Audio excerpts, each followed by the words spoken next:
everybody. Happy June.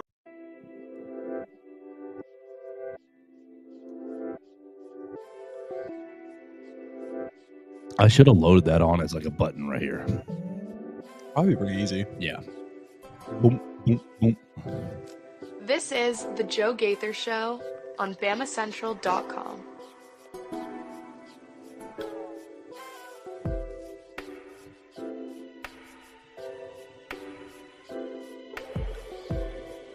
Good morning, Tuscaloosa. Whew. Internet world, West Alabama. How we doing today? It's a Friday. I hope you guys are doing well. It is the Joe Gaither Show on BamaCentral, BamaCentral.com. Coming to you live from the Derry Daniel State Farm Studios. We are right off McFarland Boulevard, just past the Tiger Rock Rustic Rehab. To the left, we're on the BamaCentral YouTube channel, on the BamaCentral Facebook page. We're on my own social media machines at Joe Gaither 6. Do I have that right? Yeah, that's why I'm looking at it funny. Ha ha ha. That's a little better. All right. Welcome in. This is the Joe Gaither Show. We listen to you on Apple Podcasts, Spotify, Amazon. Tell your friends about the show and jump on. Join us on the voicemail line at 205-462-7340, extension 800. You can call the show right there. Leave us a voicemail. What are we going to do today? We're going to hang out with Mason Woods. You follow him at MAWoods_ on the Twitter machine, writing all things recruiting for the Walsh Writing Network. We appreciate him hanging out with us 4 days a week. Almost, we'll try to get him 5 days a week when we can. We'll get there eventually. Busy night last night. Oh, gosh, yes, you were extremely busy. We're going to talk about that really most of the show until we get our friend Hunter De Siver, lead basketball writer for us at Alabama Crimson Tide on SI. Hunter De Siver was at the NBA draft and handling all the draft stuff. Had a slow Wednesday, but had a really late night last night as well. So you both have late being busy. He was much busier than I. Y'all have both late nights. So we're gonna catch up with Hunter here in just a little bit to go over and find out where our guys are trying to start their professional careers. With that, we invite you to jump and join us on the comment section at Joe Gaither 6 at MAWoods_, or you can hit Hunter De Siver up at Hunter De Siver, all one word. Mason, the cooler was on this morning. The Red Bull cooler was working. Red Bulls are flowing. We're feeling good this morning, you know. Got a little, like I said, a little busy last night. Had to get a little boost of energy this morning, and so I'm feeling good. Oh, man. Like I said, big day yesterday. We teased it all for the last, however many weeks now, basically leading up to it, but Alabama finally gets their 5-star running back commit in Xavier Crowell and a 4-star tight end in Mack Sutter. And I believe that both of these guys are future stars. And just like that, Mason, you go to 24/7 Sports, and what was it on Friday? 45, 48 or so? Yeah, I know they were well outside the top 30 to, even like you said, probably less than a week ago. I think they were, probably in the 35 range. Yeah, I see right now 11. Up to number 11 for the class with 12 total commitments. So everyone who is worried, I know a lot of people understand the game and they weren't worried, but some people were. Some people really were worried about what's going on with the recruiting. Now the momentum is the snowball is snowballing down the hill, and we will continue to see. Did you see Sadarian Morgan yesterday? I didn't see what he said. I did see Xavier Crowell mentioning him, though, after he's committed, saying, hey, come on home, buddy. We need you. Him and Tank Jones as well. Yeah, Sadarian Morgan was at some little 24/7 camp deal, and they were asking him about I did DK. See that. Oh, you look like DK Metcalf. Oh, you look like they hit him up with like 2 or 3 other big body receivers. George Pickens, I think they threw in there. And they were like, well, who do you model your game after? You go, Julio Jones. Bingo. I think that's a good sign for the Crimson Tide. So let's get into it. The 2 recruits yesterday, the official recruits, we'll go one by one, take them in order. Our man, Xavier E.J. Crowell, announces his decision to sign with to commit to the Crimson Tide. Now, Mason, I did not realize this until watching the broadcast. Now, this is bad. This is bad journalism until yesterday. The tape that we were watching yesterday, sophomore film. Whew. The man is going to play his junior year, going to do all the academics, and going to follow the Ryan Williams path. And crazy. Yes, he's evaluated off his sophomore film as the second best running back in the class. Yeah, I think I tweeted it out last night. I think he has in 2 seasons, over 3,700 rushing yards and 56 touchdowns. So yeah, that would be impressive for anybody in 3 years.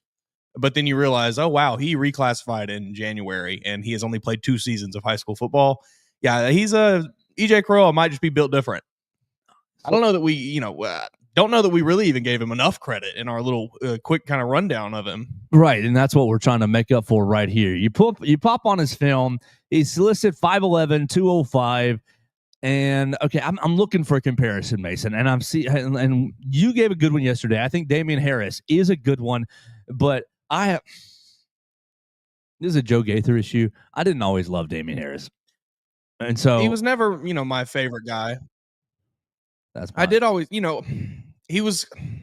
I'm trying to say this, without sounding mean or anything, or sounding like I'm trying to come down on him. Like, he just was never he never really had the top end that Trent Richardson or Mark Ingram or Derrick Henry had, you know? But his floor was very high. He never really was bad. He was just always right above average. I always wanted Najee Harris to get all his touches in that senior year for Damian Harris. We knew it was coming for Najee. Yeah. You could see it. So I'm looking at him. I think Damian's a good little comparison. I think that Trent Richardson's a good little comparison, but neither of these are 1-to-1. I see a little of both the Ohio State running backs this past year, Trayvon Henderson and Quinton Judkins. Thank you, Quinton Judkins. You look at his height and weight. He's kind of like a Marion Hampton, the North Carolina running back who just went in the first round.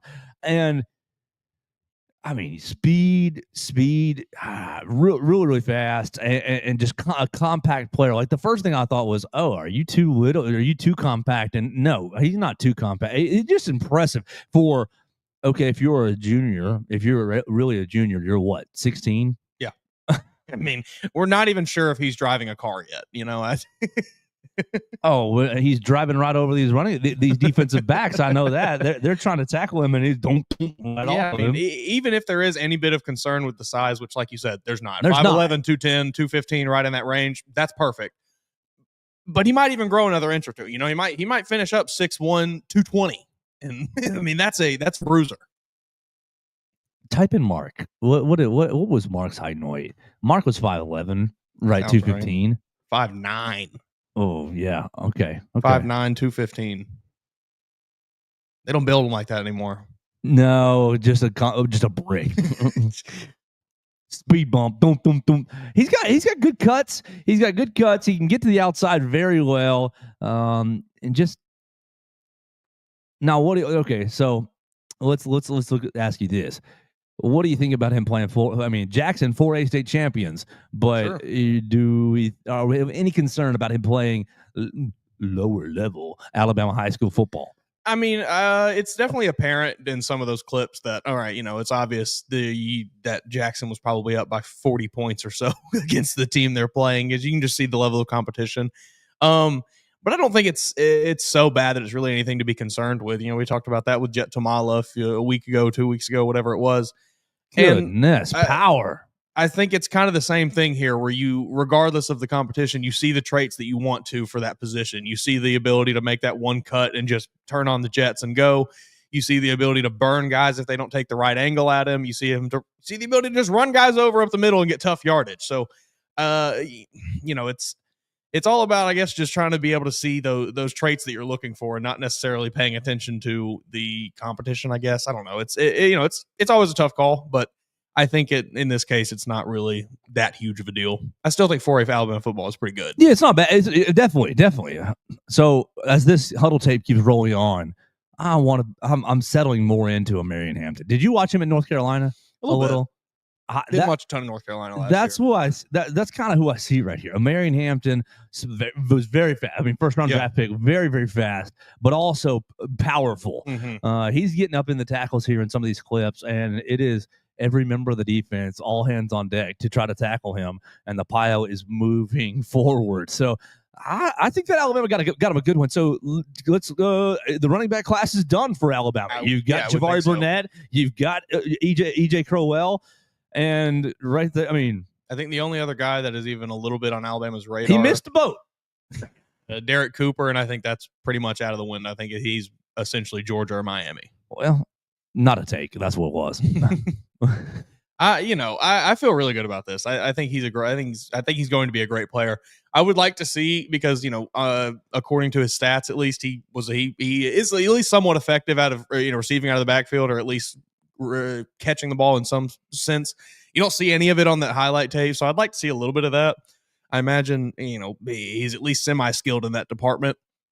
That seems to be maybe a route that a lot of modern teams want to go with, is having a running back that can have that, provide that option as well. So if he can do that, all the better. You see really good balance on his tape. You see, obviously, the speed we just mentioned. I think that Alabama got him one. I think that you're what is it? The jewels. You're starting to add jewels to the class. I think so. And maybe some of the guys they added early in the week aren't going to be as shiny off the bat. Sure. Just on paper, but I think that this class is developing nicely. 12 total commits in the class. You got Jordan Edmonds, Zion Gibson, Mack Sutter, we'll get to you in just a second, Xavier Crowell, Sam Uto, Jamarian Matthews, Jet Tamala, Chris Booker, Kamarian Johnson, J.J. Finch, Ryo Kelly, and Javari Barnett. So there's your dirty dozen right there for the Crimson Tide. Eli Deutsch, too. Oh, okay. You're not listed on 24/7. Sorry, Eli. 24/7 disrespects the specialist. They don't care about the long snappers. But look, preferred walk on. But if you don't have a long snapper, what are you doing? If you don't have a long snapper, you don't have a football team. Exactly. That's a critical position. Off overlooked.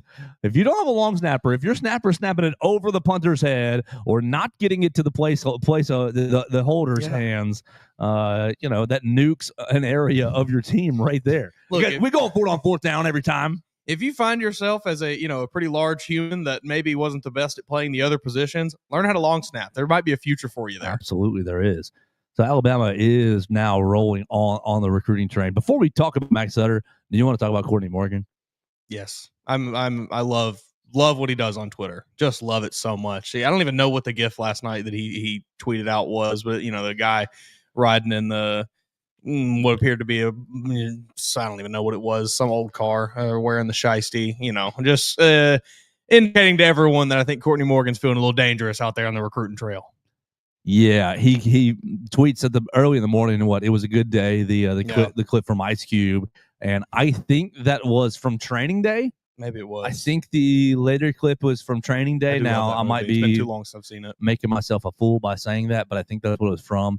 And I think that he knows that once Cedarian Morgan, once Tank Jones kind of says yes, that this class is about to take a huge jump even further forward. Yeah, and you're gonna have yourselves a football team right here. You talked about collecting the gems. I think you've got your 5 stars of your gems, and everybody else is like just what makes up the glove. Mm-hmm. It's we're waiting on Jaira Edwards, we're waiting on Xavier Griffin, we're waiting on Tank Jones, like you said, Zedarian Morgan. And, you've already got 2 here in Xavier Crowell and Jordan Edmonds. Yeah, I didn't even say Jaira Edwards. I think that he and Xavier Griffin. Goodness gracious! So too. Yeah, you're feeling good. I thought DeBoer couldn't recruit the South. That's what I heard. That was what I was under the impression of. Count these for me. How many of these cities and states are in the South? Mason, you can be the judge. And just count them on your hand. We'll get to the end. Marietta, Georgia. Gadsden, Alabama. Dunlap, Illinois, Jackson, Alabama, Orange, California, Gainesville, Georgia, Omaha, Nebraska, Atlanta, Georgia, Muscle Shoals, Alabama, Indianapolis, Indiana, Cincinnati, Ohio, and Tampa, Florida. So out of 12, how many Southern prospects do you have? 7. Wow. Feeling pretty good about that. Thought he didn't know anybody in the South. Thought he was just a Midwestern guy. He didn't have any people skills. Yeah, I saw this on Twitter this morning, and I don't remember who it was, so I can't give them credit, unfortunately. But the Husky Harson allegations got thrown around upon his hiring. Seattle Saban maybe is his new nickname. Mm-hmm. Yeah, got to give a lot of credit to Courtney Morgan for helping that, but the whole staff as a whole. You heard it from JJ Finch, the relationship building of the staff. I was on this morning with WNSP down there with Michael Bronner, and he was talking about Jalen Milroe again and not benching him. And I said, I think that what you see not benching him really sets the tone foundationally for what the for what the program really is. I think it was bigger than football, and now it leaves you something to go into these recruits, to go into these recruiting living rooms, these mamas, and say, "Oh, if you're loyal to us, work hard, do the right things, we'll be loyal to you." And Jalen Milroe becomes your Class A example, and you can just walk right in there. I'm impressed. Sorry. Yeah, I mean that was chess, not checkers. I know a lot of people in the short term did not love that decision, but I think long term it's going to have worked out very, very well for Alabama. Absolutely. So Xavier Crowell, EJ Crowell, one more thing, #free my daddy. Mm-hmm. We got to figure out. I'd like to know more about that situation. Was unable to find anything out last night. I don't even know really. Hayes Fawcett from On 3 is the one that I saw that quote from. I don't know. I watched the news broadcast on WKRG last night. They had it live streaming online on Facebook. So I did not see anything on that broadcast that anyone from him or his family mentioned about it. So I don't really know where that information is even coming from. But I would like to know more if we can find out more. If anybody knows anything. Yeah, I had Dax go on the social media, do a little hunt. He said I couldn't find anything. Yeah. I'm wondering, and this is just a total guess, so please correct me, and we'll accept your correction if this guess is absolutely wrong. I'm guessing that perhaps Crowell is a mother's last name or a grandmother's last name, and maybe you couldn't find. Yeah. I'm not sure. But there's got to be a story there. Sure, there is. I mean, honestly, though, what does it matter? Good running back. It doesn't matter. It makes it more interesting to me. I think it just makes it more, gives you more context for his mindset. You saw how hard is he going to be running? How motivated is he going to be? How hard does a running back run if they're using #free my daddy in their commitment? I'm excited about it. EJ Crowell. Well, yeah, perusing these message boards, nothing else really going on here. Lots of lots of unseemly comments about Simone Eli, who is running the commitment. She did a really good job in a chaotic situation. Wow, yeah, it got. I mean, there was 200 people there probably. Like it looked like a very large crowd of people in that in gymnasium. I don't think it was a gym, some kind of auditorium, cafeteria looking room, whatever it was. I imagine at Jackson High School. He has the little mannequin heads with the 4 hats, the Alabama, Texas, Georgia, Auburn, which my hat theory that I have did not apply here. All 4 hats were virtually the same, I thought. Maybe the Auburn hat was the worst one of the Auburn bunch. Hat was awful, and the Georgia hat wasn't really that good either. They all seemed, none of them stuck out to me as oh, that's the best looking hat of the bunch. So I couldn't really pick it out from there. I think luckily we were just so sure it was Alabama. We had everything ready to go. But yeah, everybody is kind of as he walks over to the stage there with the 4 hats in front of him, you hear the crowd start to build louder and he hovers over the Auburn hat. I think he hovered over the Texas or Georgia hat. Finally picks up and erupts. Music hits. It's everybody started dancing immediately. It looked like it was a choreographed thing almost. Like a group of probably 10 or 15, 20 people, looked like a lot of his family members all crowded around him and started doing a line dance. It was amazing. It was really crazy. Yeah, poor Simone Eli is just desperately trying to get any bit of a statement, comment from him, and he is just in, fantasy world over here with his family celebrating, which can't blame him. It was a great moment. But yeah, it got chaotic very quickly. It was obvious that they were all right, we're just going to go ahead and shut it down because I don't think we're going to get anything of use here. All right, so congratulations to Xavier Crowell, EJ Crowell, committing to the Crimson Tide big time on the TV stations yesterday with Simone Eli. Yeah, I think people, and it has gotten a little ridiculous with some of the things that these kids do for their commitments and things, but I don't know, it always just makes me smile seeing those commitment ceremonies. You only get to commit once if you're doing it right. It right. All right, so let's move on to the next commit. I'll go walk the dog, and I knew it was coming at 7:45, but the dog was doing the dog thing, poking around here, sniffing around there, and I was 200 yards away from the house. And when I get all the buzzing that he committed, I was like, okay, I'll be there in a second so I can post our little video. Mack Sutter. Enough time between Crowell and Sutter that I could make a little dinner. It was perfect. Right as I sat down, it's all right, time to get on the computer. Absolutely. So Mack Sutter joins EJ Crowell Mack Sutter wide receiver, Mack Sutter tight end, Mack Sutter outside linebacker, Mack Sutter quarterback, Drew Sanders. I was going to say, I saw that this morning from, I think, Clit Lamb. So that's a pretty good, I do think that's a pretty good comparison here. Yeah. So he's a tight end out of Illinois, out of Illinois. And big dude, just a football playing Jesse. I love that term, and he embodies that. You put him out there. Sorry, Huddle, we do not need your circle. We can see him out here. He is the biggest player on the field. That's my only concern with him, but the tools are there. Yeah, great hands. Now, I think you're going to bring him in as a tight end, maybe an outside linebacker. You might flip him to the other side. We know that Cam Latu went from outside linebacker to tight end. So the old staff was comfortable with that flip. I think there's a lot of overlapping skills between those positions. Sure. I think you got a player right here in Mack Sutter. So Mason, I'll just get out of the way. What do you see in Mack Sutter? And we'll chat about him. 6'6", 215. I mean, yeah, like I just said, dog. The guy is an absolute dog. And I've seen also, I think I've seen him listed at up to 230 on some sites. So he might even be a little bigger than that.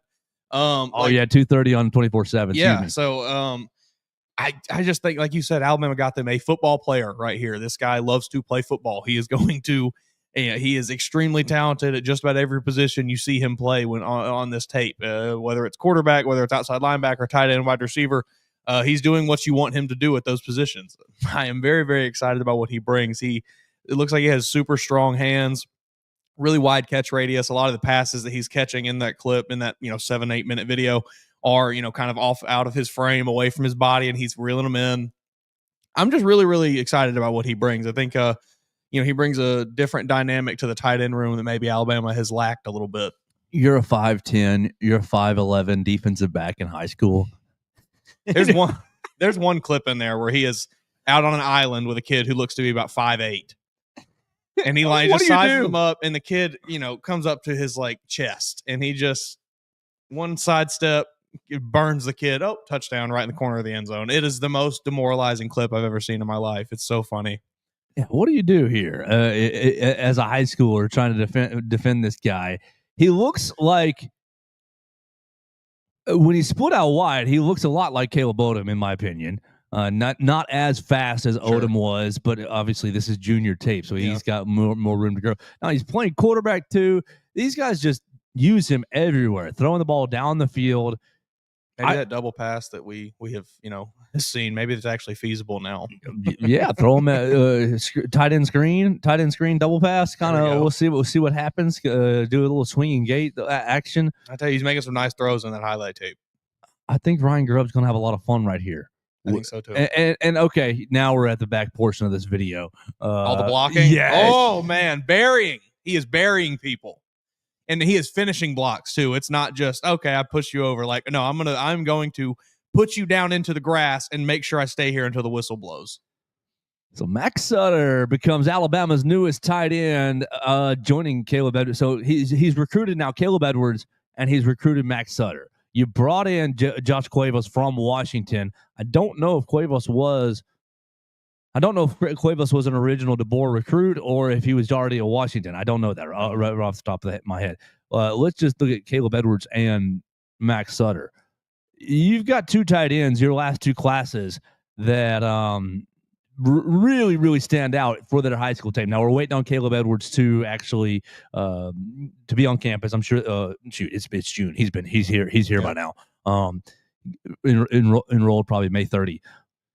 What do you think about the two tight ends that this staff has gone after and pulled in? I mean, I think it tells you exactly what they're trying to do with the tight end position. We've kind of hinted at it, danced around it a little bit this week, but as much as we loved Robbie Utes, that's not really what you want at tight end. You want a guy who can stretch the field a little bit, a guy who can offer you more in the passing game while still providing that blocking ability and things that Robbie Utes had. But you just want somebody who can get a little more vertical, I think, than he had the ability to. Well, I still think there's a role for an H-back, kind of fullback type like Robbie Utes, who, I mean, look, he had some catches last year. I just think, you want to evolve that position a little bit more so that it can maybe be a bigger piece of the offense. So there we go. Mack Sutter is now officially a part of the class. Seven guys from the South for Husky Harrison.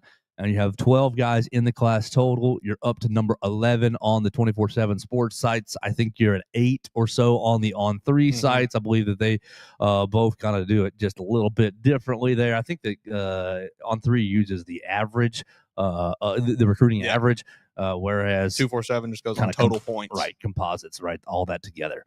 So congratulations to both those guys. It's going to be a fun rest of the summer. We're going to see Sedarian Morgan soon. We're going to see Xavier Griffin soon. Tank Jones still without a date, but I think you're going to see him sooner rather than later. I think so.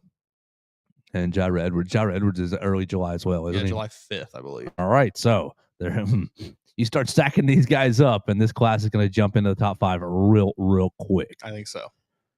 All right, Mason Woods, you want to shift gears a little bit? Let's do it.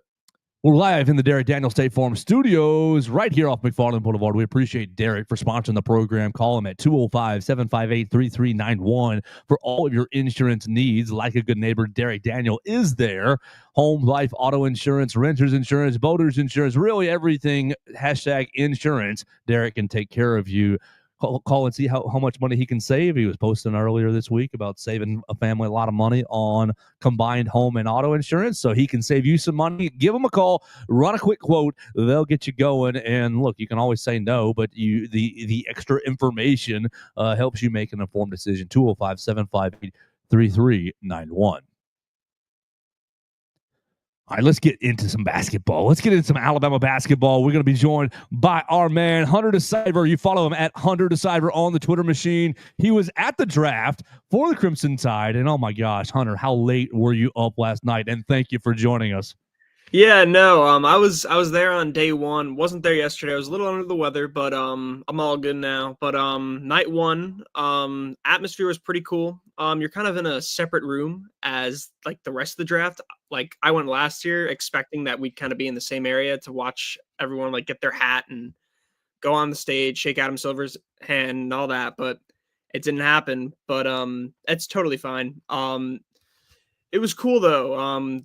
What we did was we're kind of on the Nets practice court and we're like underground, and all like the players will kind of come by every like 20 minutes, whoever gets drafted, and then they'll speak at the press conference that's located in the same room, and then that's pretty much it. But it was a cool experience, and it was quite the couple nights, one being there, one not, but yeah, I'm happy to be here and talk about some Alabama basketball players that didn't get drafted last night, but have signed to some teams.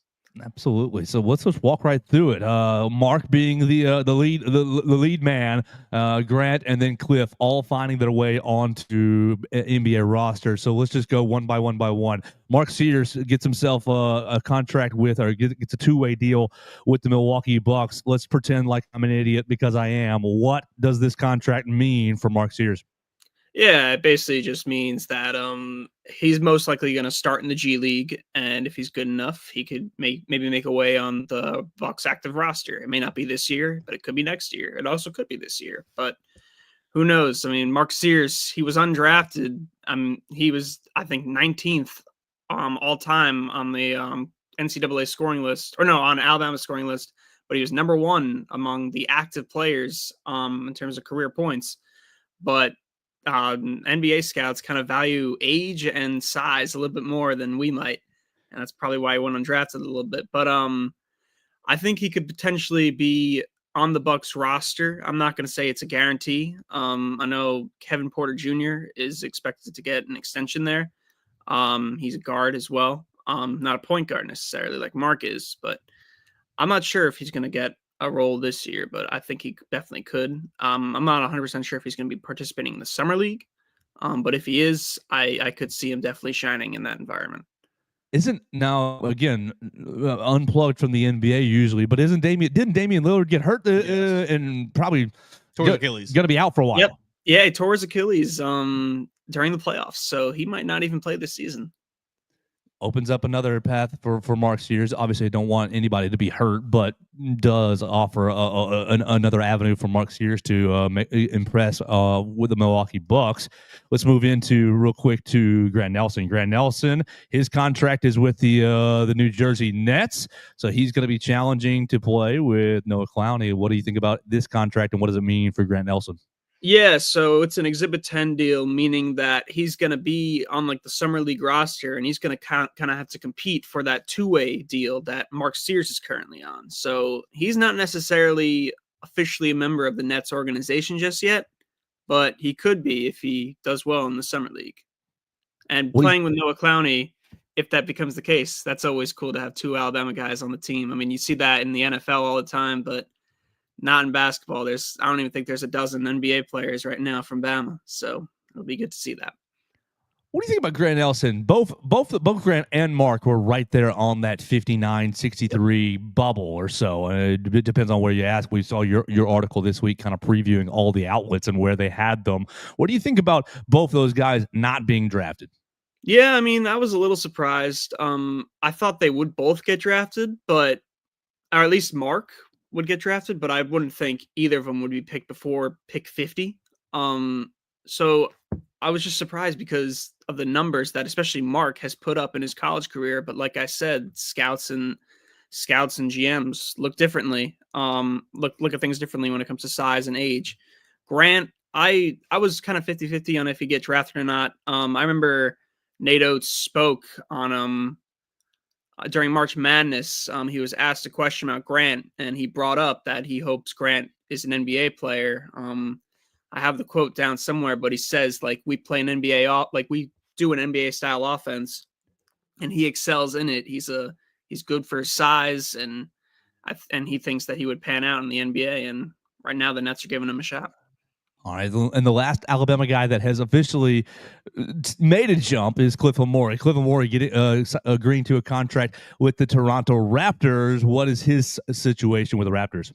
Yeah, so Cliff, very similar to Grant. He's gonna have to compete for a summer league spot. I mean, he's gonna have to compete for a two-way spot. He got an Exhibit 10 deal. He transferred from Rutgers because he was like this defensive player of the year candidate.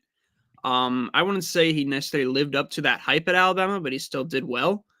I could see him potentially thriving with the Raptors, not necessarily this year, but maybe in a couple years down the line. I did notice something this morning. I don't know if it really affects him at all, but the Toronto Raptors parted ways with Masai Ujiri, their GM. So I don't know how that would impact him, but He put together a championship team, didn't he? Yeah, he did. Yeah. He got rid of DeMar DeRozan and got Kawhi Leonard out of it, and they won a championship. But 7 years later, he's gone. Seems like the lifespan for NBA coaches and GMs is just really, really short right now, even if you are a champion winner. I'm a Knicks fan, so well, yeah. I mean, where are they going to turn now? Is it Nate Oates? Is that the one job that Nate Oates would leave for?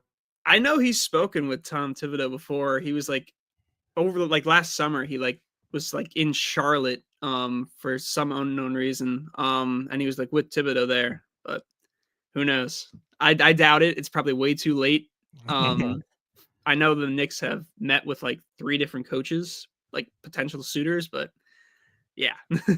Yeah, I really thought they were gonna it was gonna be quick. It was like they fired Thibodeau. Oh, we got somebody. This has surprised me. But I want to move on with the NBA and back to Alabama, this year's team. The latest transfer to come in, or not transfer, the latest commitment to come in, Collins Onyeka. Really, just what do you know about this guy? Do you know anything about this guy? What can you tell us about this guy? Big. Yeah, the little bit that I have seen, I'm very, very excited about what he can bring. I think he brings a level of physicality that maybe this roster was missing. But what do you think? Yeah, I can't say I know too much. I haven't done too much research on him. However, from the size and I saw this hype video of him. I think it was by Slam. And he's a shot blocker. And that's something that Alabama could really use because they kind of lacked in that department this past season. We thought Amore would be able to do that. I mean, he did do some of it. I think he had 1.1 blocks per game, but I mean, I don't know if Onyeka could necessarily be a player this year on Alabama's roster. There's, I believe, 14 current players on it. If you count Preston Murphy Jr., if he's a walk-on or a scholarship guy, it's still not guaranteed as to what his role is. And maybe in a couple of years down the line, yeah, he could potentially be a a role player on this team as a shot blocker and a kind of a defensive rim protector. We're talking to Hunter De Siver, Alabama Crimson Tide on SI, basketball lead writer for us right here. Follow him on the Twitter machine at Hunter De Siver. Hunter, let's keep it going with this roster, this Alabama roster. And I want to ask you about the name that's been kind of whispered the last couple of weeks after, basketball camps are going on. They're hosting all the kids. They're doing team camps, this and that, the other. But the boys, the fellows play, and they do some open gyms type stuff. And people are whispering about one Keaton Bristow. Now he tweets yesterday, keep saying I'm 6'9", 190 pounds or whatever it was. He's like, he put out a tweet basically like, yeah, I'm going to show y'all. What have you heard about Keaton Bristow? What do you think he's gonna bring to this team?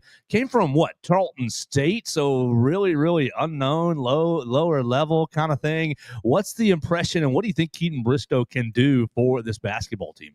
Yeah, I mean, when you look at his numbers, 11.3 points and 4.3 rebounds per game. However, he did shoot 32.8% from behind the arc and 46.1% from the floor. So not exactly ideal shooting, but maybe he could be more of a driver. He kind of mentioned when you think of the size, I think that weight could be an issue. There's been plenty of players in the past that have been sub 200 pounds and have done just fine. I like his confidence based on his recent Twitter post. But I mean, he had these numbers, but he was still named the WAC Freshman of the Year. So I mean, it's a mid-major conference, but I think it could potentially pan out. I don't know if it'll be this year, just because the roster is kind of very loaded. I know Nate Oates has said in the past before they got Bristow that this is the best shooting team he's had. Although Bristow's numbers don't really say that necessarily. But obviously, like I said, this was before Bristow got on the roster. But Nate Oates is going to have to redshirt at least one or two guys potentially. I don't know if it's going to be him, especially since he transferred here from Tarleton State. But I don't know if he's going to play a major factor this upcoming season. So it seems, obviously Keaton Bristow coming from a small school. You also bring in Noah Williamson from a small school. Seems like two guys who are a little underrated, a little less known. Do you think that is kind of indicative of this staff's ability to evaluate talent, and maybe they are, working a little harder to search for these diamonds in the rough rather than, going after some of the big name guys in the transfer portal? I mean, yeah, searching for diamonds in the rough. That's what Preston Murphy does. Let's give a little example here. Mark Sears, Grant Nelson, two guys that were not in Power 4, or I guess back then it was Power 5 conferences, and they are now looking to be in the NBA. They just signed deals last night. They didn't get drafted, but they did very well at Alabama. They led Alabama to back-to-back appearances in the Elite Eight, and last year being the Final Four. Then you have Chris Youngblood, who is still on the board, by the way. Another guy who wasn't drafted, but he could be potentially taken. He's a little iffy though, but he was the conference player of the year when he was at South Florida, and he panned out at Alabama. I mean, averaged over 10 points a game. He had a couple of big performances. I mean, he had some sort of issue with Mississippi State in both of his games were his best games at Alabama against Mississippi State. So I do see that Preston Murphy and Nate Oates can find these diamonds in the rough, and they could do well at Alabama. Let's keep elaborating right here, because you just mentioned back-to-back Elite Eights. Back-to-back Elite Eights without an NBA draft pick. Yeah. Well, just with that setup, what do you make of this staff and their ability to just kind of develop players and really scheme up opponents? Yeah, it's really goes down to the play style of Alabama. I mean, there have been some players that have translated well to the NBA. Meanwhile, some haven't been drafted, but they still signed with teams. But the play style of Alabama, they're number ones in both back-to-back Elite Eight performances. They were number one in the country in points per game, and it's because they were like the fastest-paced team in the country. And Nate Oates does run this NBA-style offense like this, but it works in college against these teams, but who knows if it'll work in the NBA. I mean, with Brandon Miller, it obviously panned out. Herb Jones, it did, but we still want a few more guys to really excel in the NBA. I know Keon Ellis has been on the rise, and JD Davison just won the MVP of the G League. He's going to be competing for a main roster spot on the Celtics. So, yeah. So let's go spin forward 12 more months. Look at this roster, and obviously LeBaron was on the bubble. LeBaron Filan was on the bubble. I'm in the draft. I'm in the pool. I'm gonna be drafted, and then withdrawals the night before the deadline. Where do you think LeBaron would have been drafted in these last 2 days had he stayed in? And then going forward, obviously LeBaron is the easy answer, but besides him, do you see another draft pick on this roster? Yeah, so LeBaron, when I was doing this whole thing with the mock drafts and all that and looking every week, LeBaron was typically a late first, early second, maybe a mid second, and I could see him definitely being in that area from this draft class. It's funny that we mentioned this topic because not even like 30 minutes ago, ESPN put out their mock for 2026. And LeBaron was the 28th best prospect. There were no other Alabama players on it. However, Darion Reed, who is now at Oklahoma, he was on it at number 42. So to answer your question, if there were another Alabama player to potentially get picked, you could argue maybe potentially Aiden Holloway. He might stay an additional year. This is going to be his junior year coming up. But he was amazing as a sixth man. We don't know exactly what his role will be next year, whether he'll be a sixth man once again or he'll be a starter. If he is a sixth man, there's a very good chance he wins the conference's sixth man of the year award. But if I had to pick one other player that would get potentially drafted, I would pick Aiden Holloway out of this roster. So if you had to, let's say, buy stock in one player going into the season, I know you mentioned you like Aiden Holloway as being another guy that could drafted, but say outside of him and LeBaron, one other guy on this roster that is really going to be maybe take the biggest leap from last year to this season. Who is one guy that you're looking at? I'm not going to say like last year to this season for my answer here because it's kind of a by default, but I'm going to go with Latrell Wrightsell here. Ruptured his Achilles very early on. The season before he was a starter for Alabama in their Final Four team. And when he was active this year, he was averaging around 11 points per game and he was shooting excellent like he usually does. Coach Oates has said back in May or so, during that Regions Golf tournament, that charity event in Birmingham, he mentioned that Wrightsell should be he's been rehabbing very well and he should be back to he should be able to play in the first game of the season. I know he just got his medical redshirt cleared after a few months, but he finally got it. But I think that he could definitely make a leap into this next year. I don't know if he could make that starting lineup because there's just so much depth on this team, but I definitely see him earning big minutes. We're hanging out with Hunter De Siver, Alabama Crimson Tide on SI, our lead writer right there at BamaCentral for the basketball side of things. Now, the last 2 years, you've had a lot of hype for this Alabama basketball program and team, manifesting into a Final Four run and to an Elite Eight run. Seems like the hype isn't quite there. Maybe everybody's excited about Florida. Everybody's excited about the money that Kentucky spent. Where do you, obviously, what are we, 8 months or 6 months away from the season actually getting started, November, but where do you see this Alabama basketball team in the hierarchy of the SEC? Yeah, so after last season ended, I, along with everyone else, had the full expectation that LeBaron would go to the draft, and he did, and he competed in the combine. He said he was staying in the draft, then he's not returning to Alabama. And during this whole process, Alabama has kind of been in that 8 seed of March Madness, 7 seed, and then for the SEC, it's kind of in that 6 or 5 range. But then he made his return late on May 28th. It was like 11:30 Eastern time or 10:30 Central time. He announced his return, and I recently wrote an article probably a couple weeks ago, saying how the way too early rankings have changed since then, how bracketology has changed since then, and it's kind of skyrocketed since he's been back. I'm not saying that they're going to be a 2 seed or 1 seed, but they've mainly put Alabama as like the 4th best team in the SEC or a 5 seed in March Madness. And yeah. There's really one guy for this year's basketball team that has been on my brain, and I just can't get him out. And it's Aiden Sherrill. Yeah. I need to see, I think we saw flashes of what you were looking for out of Aiden Sherrill last season. Obviously, he has the ability to shoot the ball as a big, but I think he was missing a little bit of that physicality, a little bit of that blue collar attitude that Alabama is looking for. Just really, what kind of leap do you think he can take this season as far as, just becoming a more productive player down low, a more efficient, more efficient with the ball in his hands, less prone to turning the ball over like he did last season. What do you expect from him this year? Yeah, I mean, he's a McDonald's All-American, former 5-star.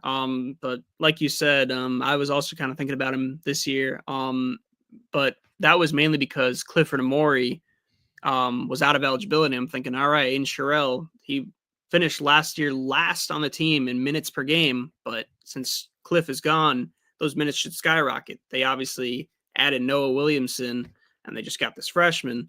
Another center, but I could still see Aiden Sherrill's minutes going way up. I don't know if he's going to be the starter over Noah Williamson, but I'd see him getting way more than 8 minutes per game. Maybe probably about 15 if I had to guess, 17 minutes. Could be more.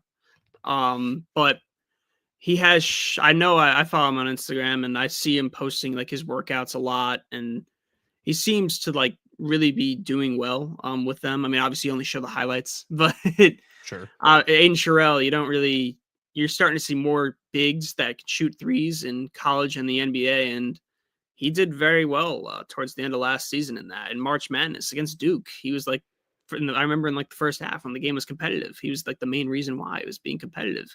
And I could see him getting a big rise this year, but since there's 2 more other centers on the team, let's just say one though, just because we don't know if Onyeka is going to even play this season. The minutes could be a little less than what we originally thought, but I still see him getting around 18 minutes, 19 minutes per game. So yeah. He is Hunter De Siver, and you follow him at Hunter De Siver, all one word, on the Twitter machine. He's Alabama Crimson Tide on SI's lead basketball writer. Hunter, I hope you've had a good summer and ready to get back at it, man, and tell the people what you want to work on this year for basketball. You put that great feature together for LeBaron last season, so you got to follow it up with something. You got anything in mind yet, or you still brainstorming? What are your thoughts here on what you want to do with this basketball team, this basketball program this season? Yeah, I mean, I've definitely brainstormed certain feature ideas. I've thought about like seeing like Latrell Wrightsell and Houston Millette, which is very similar topic of just their recovery. Want to know about, I literally yesterday, I was thinking about finding a way to get Jalil Bethea and Isaiah Horton in the same room because they're the 2 Miami transfers, obviously 2 different sports. But I don't know, I got a couple other things on my mind I'm trying to think about for certain features, but I'm excited to be back.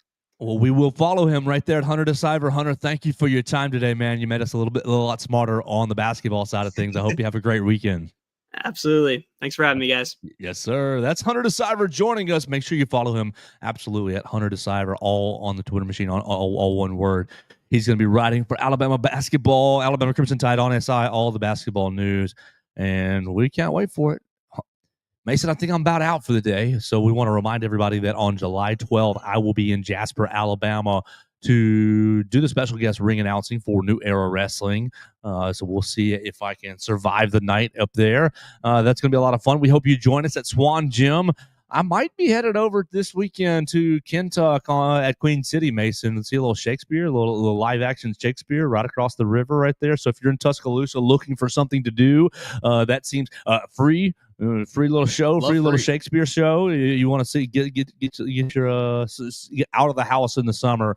So that's what I might be doing over the weekend. And yeah, I'm gonna be back. Oh, Monday's show. I need to let you know I will be doing a Monday show, but I will be doing it a little bit later in the day, closer to 10:30, 11. Just got something to do Monday morning right off the bat, and so we will push the show to about 10:30 or 11. You will still see it on your favorite platforms: Apple Podcasts, Amazon, Spotify, Red Circle, Bubble. You'll see it on the BamaCentral YouTube channel as well. So we will talk to you on Monday. This has been the Joe Gaither Show on BamaCentral and BamaCentral.com.